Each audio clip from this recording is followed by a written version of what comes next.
Aleluia. Glória a Deus. Bom demais para não crer. Uau.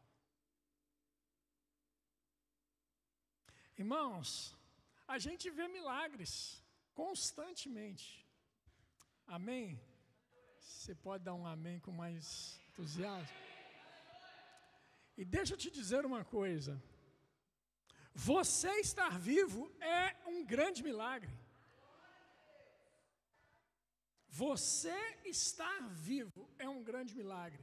E o maior milagre que um ser humano pode experimentar não é ser próspero, apesar de que a gente crê na prosperidade. Não é ser sarado, apesar de que a gente crê na cura divina.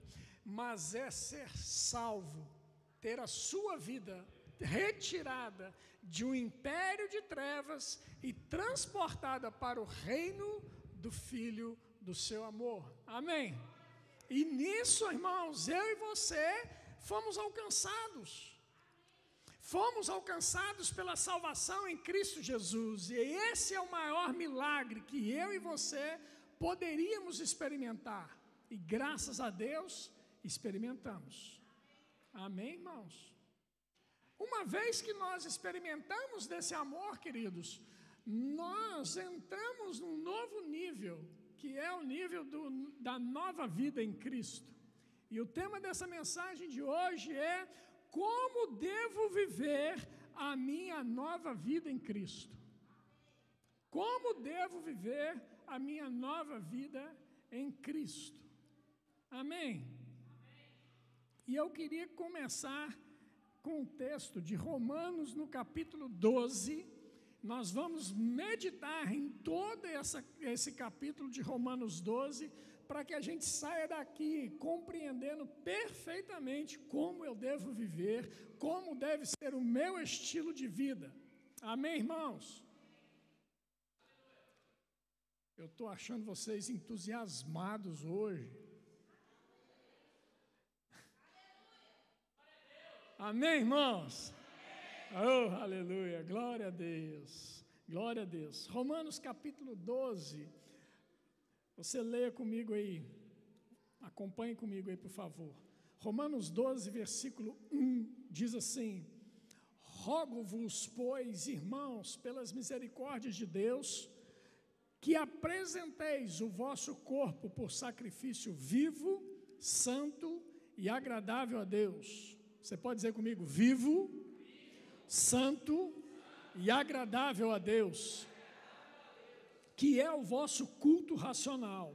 E não vos conformeis com este século, mas transformai-vos, diga assim comigo, transformai-vos, pela renovação da vossa mente, para que experimenteis qual seja a boa, agradável e perfeita vontade de Deus. Amém? Até aí, irmãos, nós vemos desses dois versículos algo muito importante para a gente levar em consideração, e nós aqui na igreja falamos muito desse versículo, mas nós não temos como falar desses dois versículos nessa manhã sem que nós leiamos e meditemos em todo o capítulo de 12 de Romanos. E eu quero começar meditando nesses dois primeiros versículos que diz assim: a nova vida, ela traz um desejo ardente de rompimento com práticas do passado que agora não fazem mais sentido para a minha vida. Vocês estão comigo? Isso é renovação de mente. Eu vivia de um jeito, eu tinha um estilo de vida que denunciava claramente que Cristo não era prioridade na minha vida. Eu vivia um estilo de vida, um modo vivente, que Jesus não fazia parte dele. Eu até acreditava em Jesus, eu até gostava de Jesus, mas ele não fazia parte da minha vida. Por quê? Porque ele nunca foi feito Senhor da minha vida. Porque quem é servo de um Senhor não tem mais a sua vontade estabelecida, mas faz a vontade do seu Senhor. E nós, anteriormente, nunca, jamais quisemos nos submeter à vontade de Cristo Jesus plenamente em nossa vida. Então, nosso estilo de vida anterior, nós não denunciávamos que nós éramos servos de Jesus Cristo. E a nossa prática, aquilo que nós fazíamos até então, toda a nossa vida denunciava isso. E agora, o apóstolo Paulo, ele diz para mim e para você, há uma necessidade de uma ruptura com aquilo que você vivia, para que você possa experimentar coisas novas e maiores, porque eu tenho para você coisas novas e maiores. Assim que ele diz, que para que experimenteis a vontade boa, agradável e perfeita. De quem? Minha? Não, de Deus. Amém, queridos? É muito melhor, irmãos, experimentar da vontade de Deus do que da minha própria vontade. A minha própria vontade está limitada ao meu entendimento. A minha própria vontade está limitada àquilo que eu penso. Aliás, a Bíblia diz, assim como eu penso, assim eu sou. Ora, se a minha mente tem um gap, tem um gatilho limitador, querido, eu preciso entender que Deus não tem esse limite, Deus não tem esse limitador para mim, então a vontade dEle para a minha vida sempre será melhor do que a minha própria. A vontade dEle para a minha vida é boa, agradável e perfeita. Aleluia. Então o apóstolo Paulo trata desse ponto aqui, mas como é interessante que agora do versículo 3 até no versículo 8, ele parece mudar de assunto, mas ele não muda. Vamos ler comigo, Romanos capítulo 12, verso 3 ao versículo, verso 3 ao 8, diz assim, ele começa, por quê? Porque o quê? Aquilo que ele falou anteriormente no versículo 1 e 2. Amém, irmãos? Para que experimenteis qual seja agradável e perfeita vontade de Deus. Por quê? Agora ele diz o porquê que eu preciso experimentar, porquê que eu preciso renovar a minha mente, porquê que eu preciso romper com aquilo que eu praticava no passado e começar a ter práticas novas na minha vida. Ele diz agora o porquê. Porque pela graça que me foi dada, digo a cada um dentre vós, que não pense de si mesmo além do que convém. Ele já começa dando na orelha da pessoa. Não seja soberbo, é isso que ele está a dizer. Não pense além do que convém a seu próprio respeito. Saiba quem você é. Concorde com aquilo que Deus fala a seu respeito. Então ele fala, não seja soberbo. E ele diz assim, digo a cada um dentre vós que não pense de si mesmo além do que convém.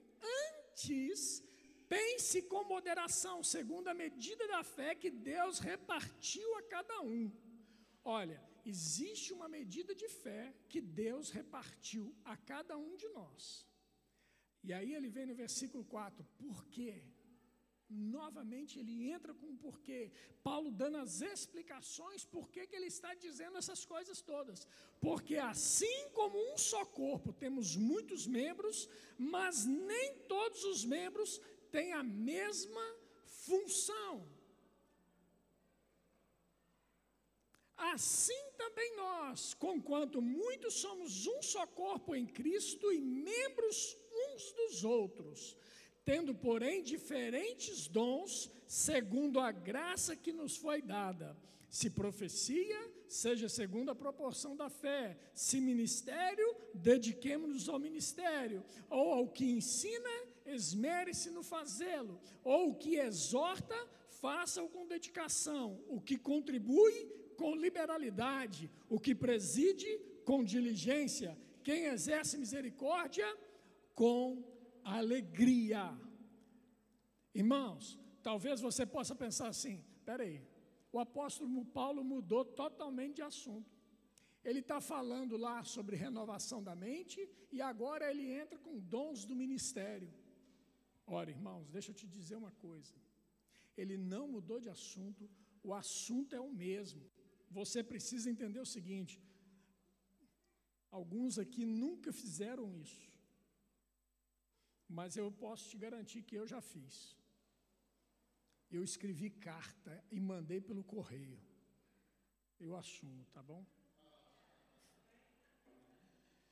Eu mandei carta para Lisiane via correio, olha que coisa, escrita à mão, ó. O que é isso? Tem uns mais novos aí perguntando, o que é isso? É uma mensagem de WhatsApp que demorava uns 30 dias para chegar na sua casa.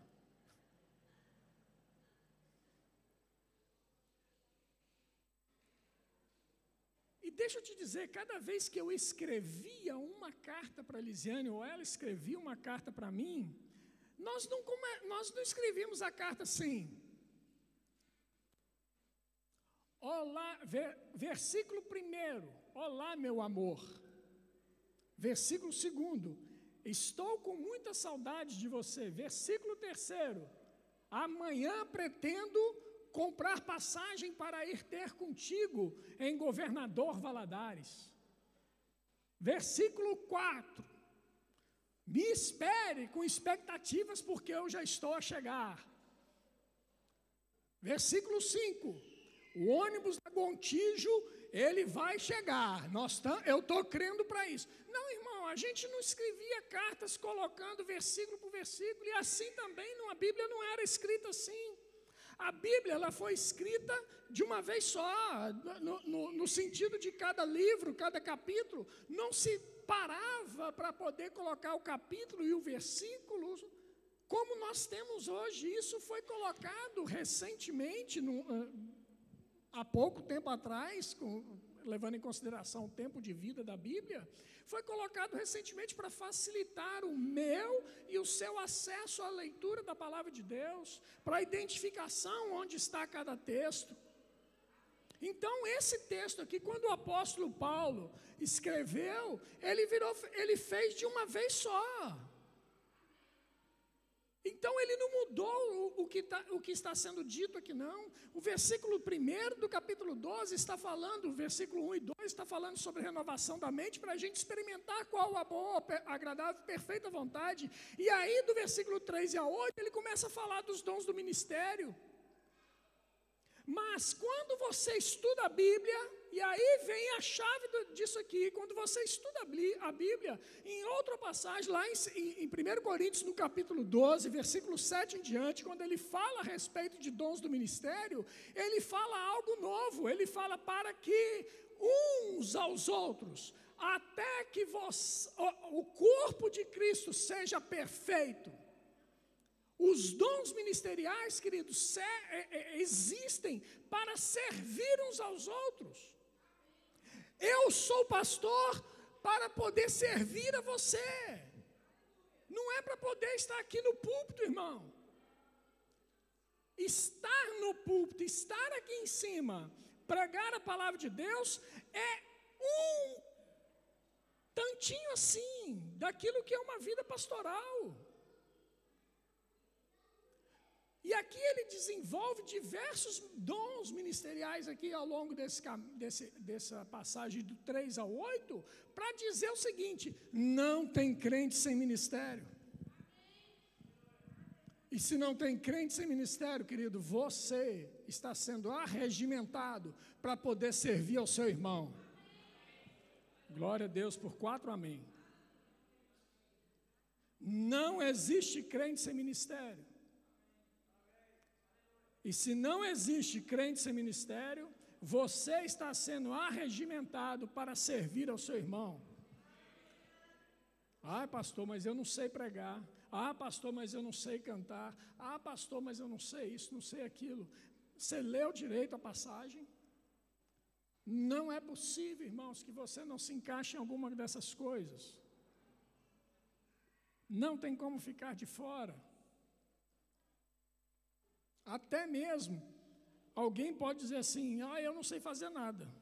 Mas tem aqui, o que contribui com liberalidade. Até o fato de você contribuir com com as suas finanças, querido, com liberalidade, faz parte do ministério. Entenda, irmãos, o ministério não é feito de quem só prega, não é feito só pelo pregador, só pelo pastor, só pelo apóstolo, só pelo profeta, só pelo evangelista, pelo mestre. Não, irmãos, o ministério é feito por todos nós. De alguma forma você faz parte disso, de alguma forma você está sendo chamado, convocado para isso, para servir a Deus, servindo aos irmãos.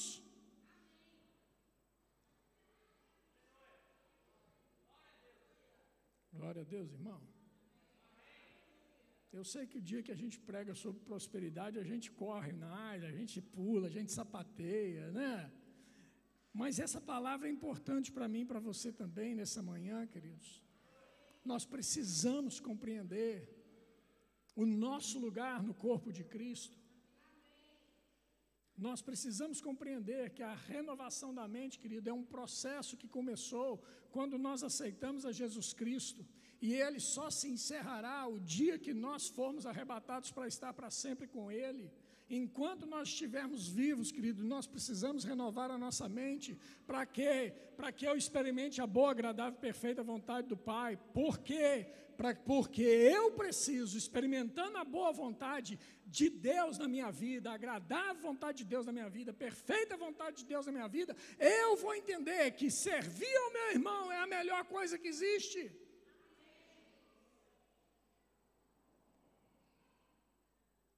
Irmãos, não me fala que igual essa música está falando aí, bom demais para não crer. Não me fala que não é possível, não, irmãos.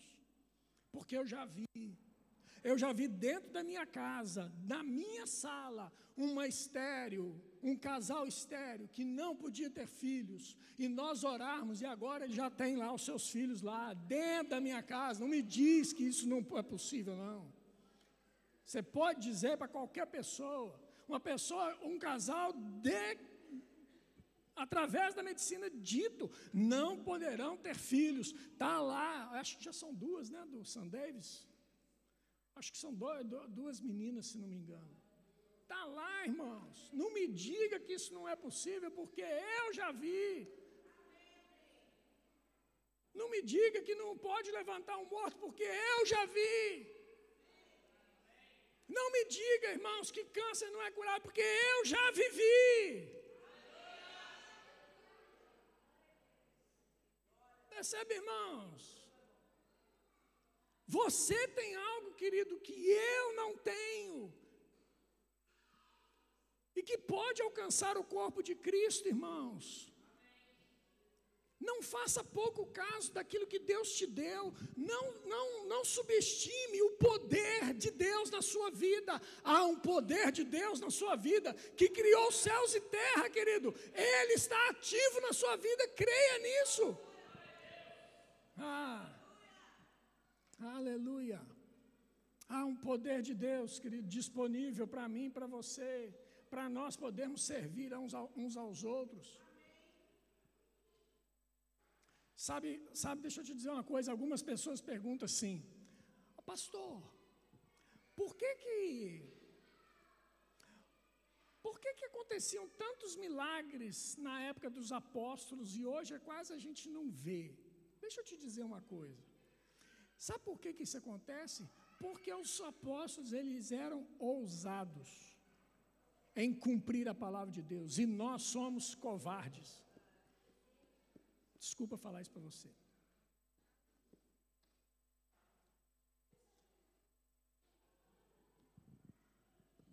Ontem eu vi um vídeo interessantíssimo.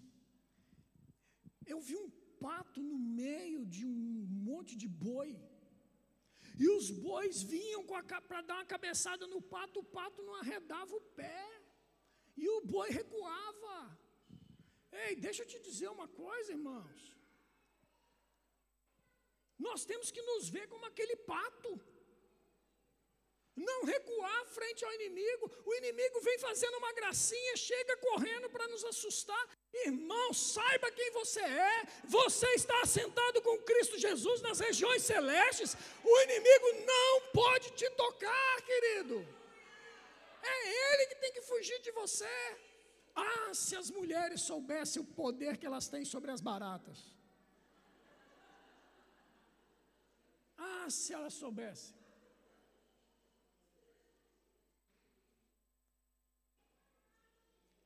Vocês são poderosas diante da cucaracha lá, ó.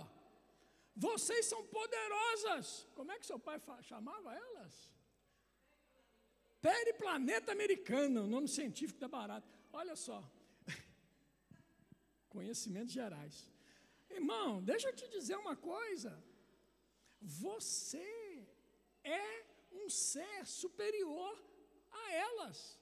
São elas que têm que ter medo de nós. Até mesmo quando elas voam. Misericórdia.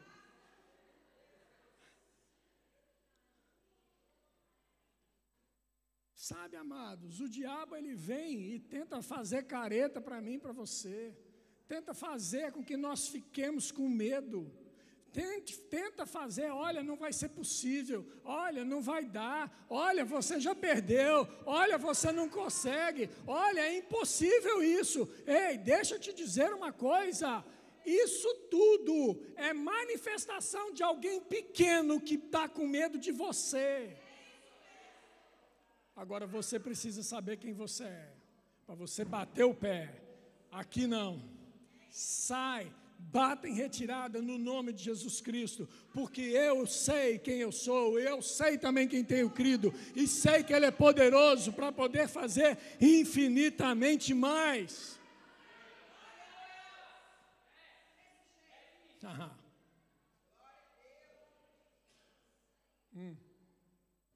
Deus é bom, irmão. Deus é sempre bom. Você não pode temer. Você não deve temer aquele que não pode fazer nada contra você. A palavra de Deus nos garante que Ele não pode te tocar. A palavra de Deus nos garante que do nosso lado estão acampados os anjos do Senhor que nos livram. Oh, aleluia!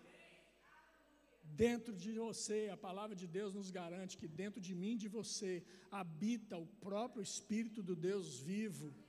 Aleluia. Aleluia. E aí a gente vai para o versículo 9. Você pode abrir comigo aí, por favor?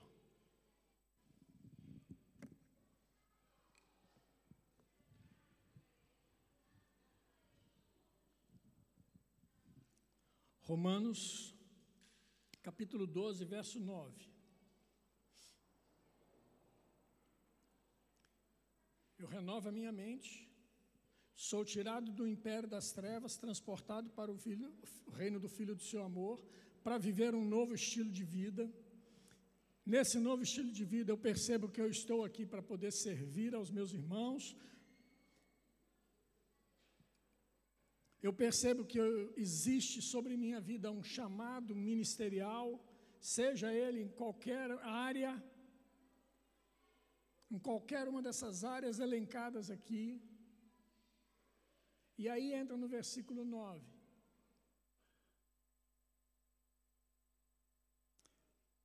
O amor seja sem hipocrisia. Detestai o mal, apegando-vos ao bem. Amai-vos cordialmente uns aos outros com amor fraternal, preferindo-vos em honra uns aos outros. No zelo, não sejais remissos, sede fervorosos de espírito, servindo ao Senhor. Regozijai-vos na esperança, sede pacientes na tribulação, na oração perseverantes. Compartilhai as necessidades dos santos, praticai a hospitalidade. Abençoai os que vos perseguem, abençoai e não amaldiçoeis. Alegrai-vos com os que se alegram e chorai com os que choram. Tende o mesmo sentimento uns para com os outros, em lugar de serdes orgulhosos, condescendei com o que é humilde, não sejais sábios aos vossos próprios olhos, não torneis a ninguém mal por mal. Esforçai-vos por fazer o bem perante todos os homens. Se possível, quanto depender de vós, tende paz com todos os homens. Não vos vingueis a vós mesmos, amados, mas dai lugar à ira, porque está escrito: a mim me pertence a vingança, eu é que retribuirei, diz o Senhor. Pelo contrário, se o teu inimigo tiver fome, dá-lhe de comer, se tiver sede, dá-lhe de beber, porque fazendo isto, amontoarás brasas vivas sobre a sua cabeça. Não te deixes vencer do mal, mas vence o mal com o bem.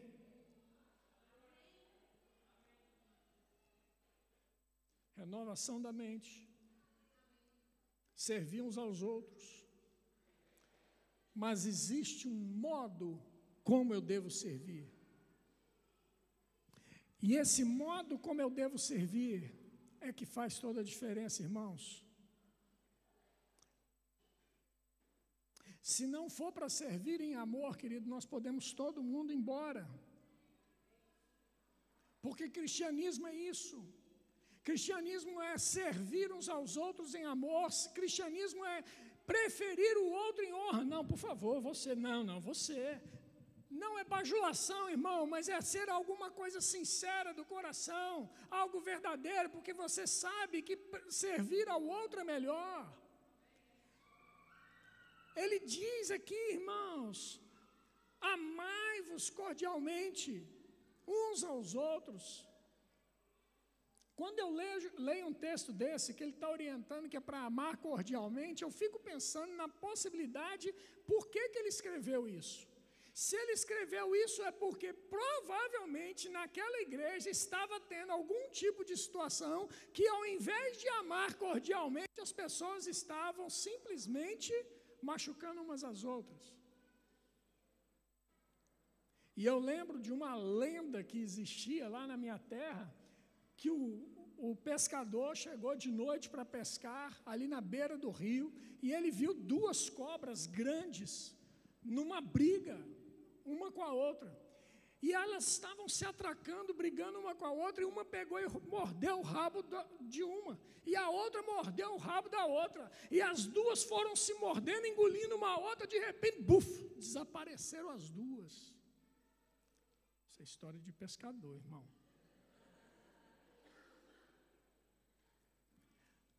Mas quando eu leio esse texto, eu penso nessa imagem, o que vem na minha mente é isso.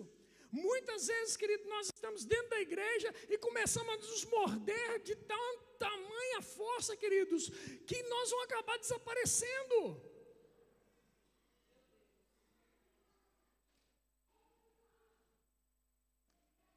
Na igreja é um lugar para acolhimento, e nós criamos um departamento aqui nessa igreja justamente por isso. Nós queremos te acolher. Você que veio aqui hoje, você que está nos visitando pela primeira vez, esse é um bom lugar para você estar, e nós queremos te acolher.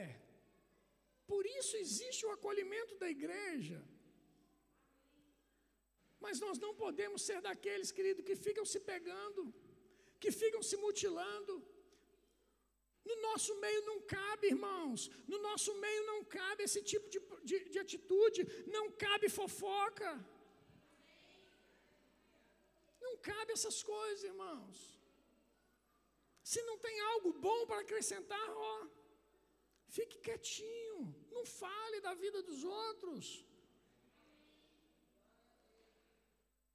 fale das virtudes dos outros. Rapaz, que espetáculo! Conhece fulano? Olha, vou te falar uma coisa, fulano é nota 10. Fale bem das pessoas, encontre algo positivo para dizer a respeito de alguém. Eu, em vez de falar e criticar a pessoa, irmãos, deixa eu te falar uma coisa. Normalmente nós criticamos as pessoas naquele ponto que ela é fragilizada e nós somos bons. Mas a gente se esquece que nós temos áreas nas nossas vidas que nós somos fragilizados e eles são bons. Se ele está fragilizado em alguma área, irmão, é porque ele precisa de você para ajudá-lo a crescer naquela área. Entenda isso, irmãos. É disso que o apóstolo Paulo está dizendo aqui, do versículo 1 até o último versículo. Ele está dizendo uma coisa só. Ele está dizendo que uns aos outros precisamos ajudarmos uns aos outros a nos tornarmos melhores, a nos tornarmos cidadãos melhores, a nos tornarmos crentes melhores, a nos tornarmos ministros melhores. A vida cristã, querido, o Senhor Jesus nos chamou para que nós podemos nos aperfeiçoar mutuamente. Mutuamente. Quando eu penso em aperfeiçoamento mútuo, a imagem que me vem é a imagem daquelas pedras que a gente encontra no rio, aquelas, como é que chama? Seixos, né? Acho que é esse o nome. Umas pedras redondas que a gente vê, e quando a gente é criança, a gente até brinca de jogá-la na água para ver a pedra aí batendo assim, até afundar. É assim ou não é? Só a Lisiane e eu que brincamos disso, misericórdia. Você nunca brincou disso, irmão? Eu amava fazer isso. Escolhi uma pedra bem redondinha, assim, bem chatinha, assim, ó.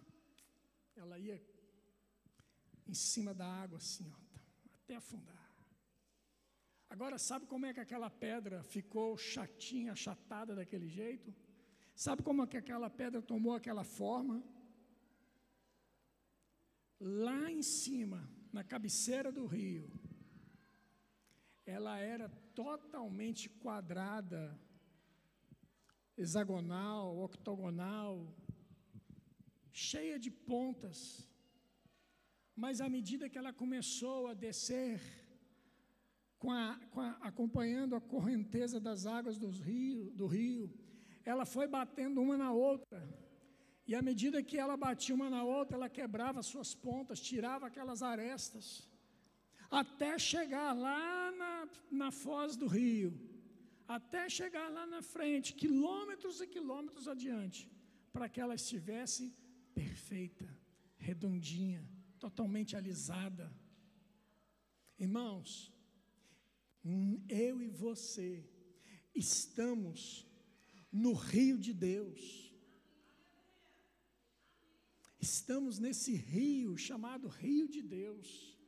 E aqui juntos nós estamos lado a lado, ó, um afinando ao outro, afiando ao outro, ó, sendo lapidados uns pelos, vamos de novo, uns pelos outros. Para quê?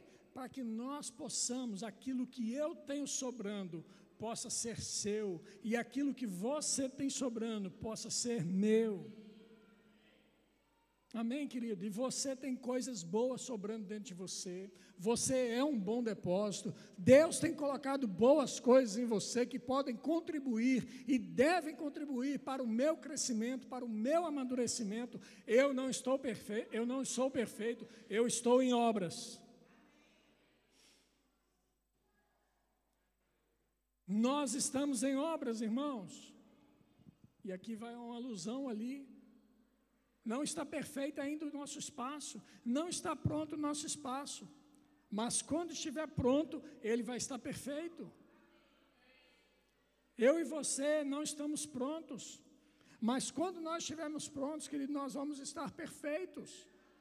Então, enquanto nós estivermos aqui, vamos sendo trabalhados, aceite ser trabalhado, aceite ser moldado, querido, aceite correções. Ajuste o seu norte, ajuste o foco da sua vida, o bico do seu avião para o lugar certo.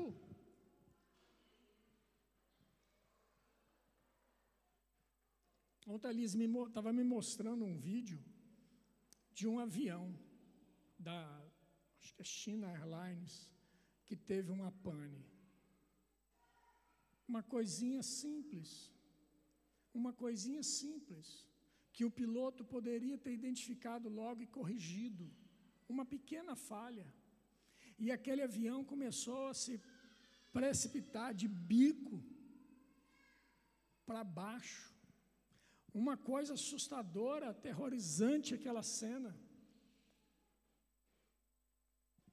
E de repente lá aconteceu deles pegarem e conseguirem corrigir o que estava, as tantas coisas erradas que eles haviam feito ali, e colocaram o avião novamente no curso correto. Graças a Deus não houve um acidente fatal. E eles foram pousar lá numa cidade dos Estados Unidos. Quando eles pousaram, queridos, eles viram as asas do avião, as asas da cauda tinham se quebrado. Tamanha força da gravidade. As asas laterais, elas chegaram a fazer isso, tomar envergar uma outra forma. Por quê? Por causa da força da gravidade. Por causa de quê? Por causa de um erro humano, que não percebeu uma determinada situação no painel do avião. Ei, deixa eu te dizer, nunca é tarde para você corrigir rotas, nunca é tarde para você pegar e olhar para o painel de controle. Olhe para o painel de controle. O painel de controle da sua vida deve ser a palavra de Deus, deve ser a Bíblia, deve ser o Espírito Santo que habita dentro de você. Olhe para esse painel e ele vai te dizer corretamente os rumos da sua vida que precisam ser ajustados, que precisam ser corrigidos, para que você viva a boa, agradável e perfeita vontade de Deus, para que você possa servir cada vez mais e melhor, para que você possa viver uma vida dentro e fora da igreja, amando uns aos outros, servindo uns aos outros, com toda a alegria, do jeito que ele fala no versículo 12, regozijai-vos na esperança. Regozijai-vos na esperança. Amém, irmãos? Eu queria chamar o pessoal da música aqui, por favor. No versículo 14, ele fala, abençoai os que vos perseguem. Há um lugar, queridos, até mesmo para aqueles que nos perseguem, querido, para que você os ame. Ei, uma certa vez eu vi uma analogia de uma criança que estava a jogar pedra numa árvore frutífera. E aí alguém perguntou, por que você está jogando pedra numa árvore frutífera? Ele falou assim, porque eu quero comer do fruto dela. Ninguém joga pedra em você simplesmente por jogar. Quando ele joga uma pedra em você, na verdade ele está querendo comer do fruto que você tem. Agora, a grande questão é que fruto que nós damos para eles de volta? Nós damos uma manga saborosa, suculenta, ou nós damos para ele algo podre, algo que não presta?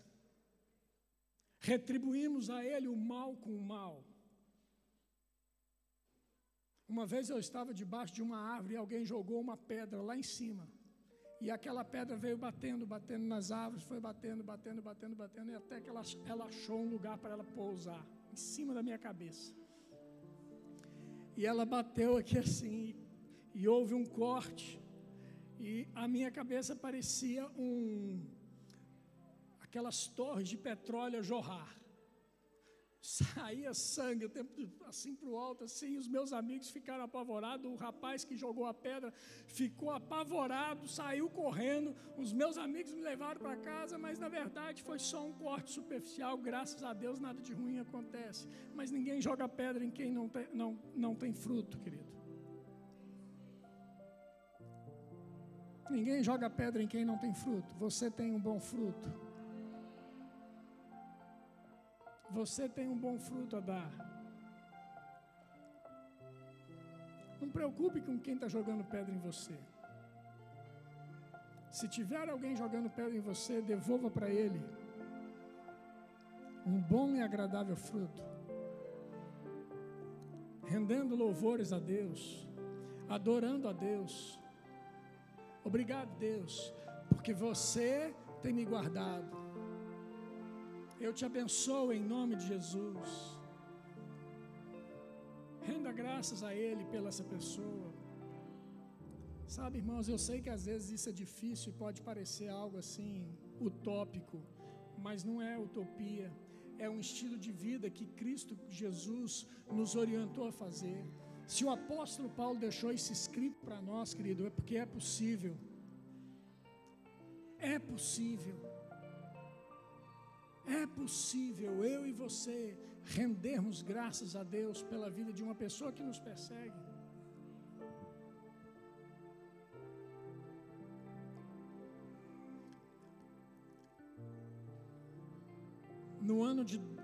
No mês de dezembro de 2005, o meu até então gerente comercial da empresa que eu trabalhava se aposentou e eu assumi a gerência no lugar dele. 3 meses depois, os meus colegas de trabalho, que nós convivemos durante 5 anos juntos,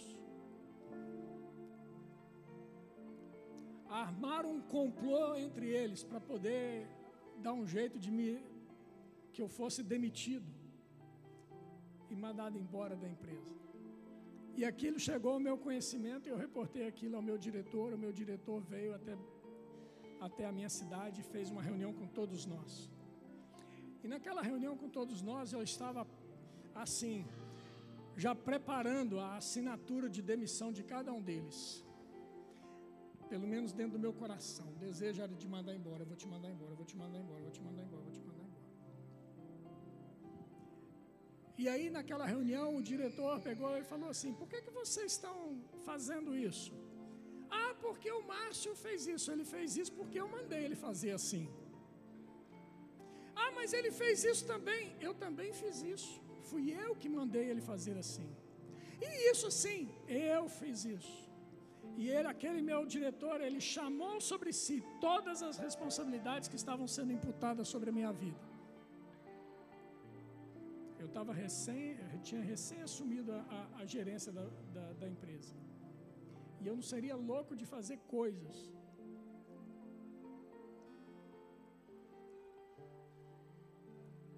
sem ter o aval dele. E aí na hora que eu falei assim, agora ele vai mandar todos eles embora, quer ver? Eu já estava assim, né? Estava que não me aguentava dentro de mim. E aí ele fala assim, pronto, estamos entendidos? Bora trabalhar. Quando ele falou embora trabalhar, eu olhei assim e falei assim, ele não vai mandar ninguém embora. Não é possível uma coisa dessa.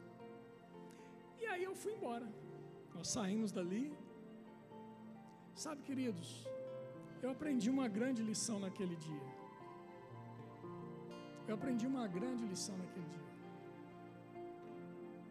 Existe um que te defende, que sempre vai te defender. Você não precisa lutar as batalhas que são do seu Deus. Deixe Deus batalhar as suas batalhas, as batalhas que Ele sabe que Ele vai vencer e que você, se lutar, vai perder. E eu aprendi aquele dia a descansar no Senhor, que o Deus é bom. Sabe, irmãos, depois de anos ali trabalhando, alguns deles foram saindo por vontade própria, porque receberam convites de outras empresas para irem, mas nunca houve da minha parte a perseguição a nenhum deles. E um deles é amigo meu até hoje. Sabe, irmãos, quando eu fui conversar com ele, com essa pessoa especificamente, ele só virou para mim e falou assim, desculpa, eu estava errado. Sabe, as pessoas muitas vezes podem jogar pedra em você. Mas sabe de uma coisa? Elas estão erradas, só não sabem ainda. Ame um pouco mais. caminhe um pouco mais, dê novas oportunidades para as pessoas.